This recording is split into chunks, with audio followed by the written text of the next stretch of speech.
ในข้าวซ้อนนำเหลือน5 ปี2เหงหาปากไป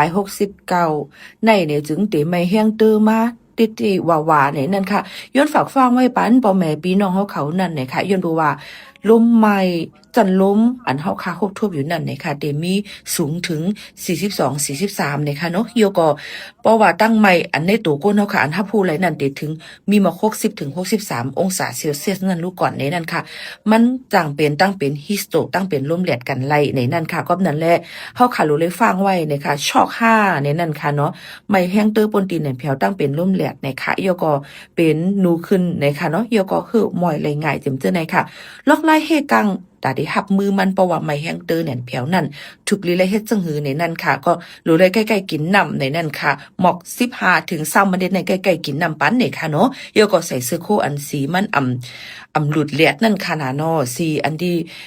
มันมีล้มกว่ามาไหลลียก็ไม่แห้งตื้นเนี่ยเพียวเงืองแวสีลำค่ะเมื่อหนังพี่โมเขานุ่นใส่ในก็ถูกดีเลยเป็นสีลำกะตากแหลดมันจุบแหลดไหลลีเนี่ยในค่ะน้องก็กะอันนี้เป็นรองนาการนั่นค่ะนะเนี่ยทั้งอันนึงก็เนี่ยนั่นค่ะเงืองแวเนี่ยค่ะกังจอง5เนี่ยนั่นค่ะอยู่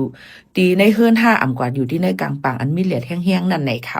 สังเจว่าไม่แห้งเตอปนตีเนี่ยเพียวก็กะมีคือเนี่ยค่ะกวางว่าจิมเจอในนั่นเนี่ยค่ะให้ยดยาโหดียกกว่าฮบทุกโมยากดจัดด้วยขันไพ่กำเร็วหนังคือเขากาปอดีลดเพยยกอยู่ลีกินหวานในนั่นค่ะฝากฟังไว้ปั่นกูก็กูก้นค่ะเหมือนฟุ้งค่ะ